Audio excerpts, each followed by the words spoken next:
Hello दोस्तों, कैसे हैं आप लोग। तो आप सबको हम आज सिखाने वाले हैं कयामत गाने पर डांस स्टेप, जो बहुत ही आसान और सरल होगा। और आप सब उसको मेरे साथ करेंगे तो बहुत ही अच्छे तरीके से सीख जाएंगे और बहुत ही जल्द सीख जाएंगे।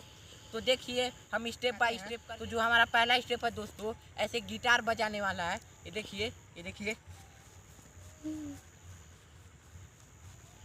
और जो दूसरा स्टेप है दोस्तों, ये आँखें ऐसे, ये आँखें। फिर जो तीसरा स्टेप है दोस्तों, ये वाला है, ये मस्ती ऐसे करना है। देखिए, ये मस्ती। और जो चौथा स्टेप है दोस्तों, ये वाला है, जुल्फे। ये देखिए ऐसे करना है चौथा स्टेप में, ये जुल्फे। और पांचवा स्टेप जो है दोस्तों, ये वाला है, ये काजल।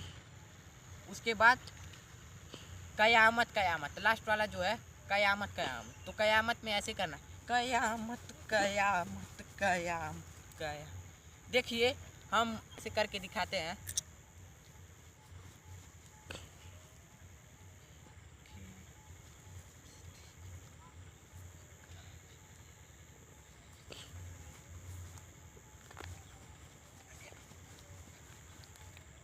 तो उम्मीद करते हैं आप सबको ये पूरा स्टेप बाय स्टेप समझ में आया होगा। तो मिलते हैं अगले वीडियो में, तब तक के लिए धन्यवाद।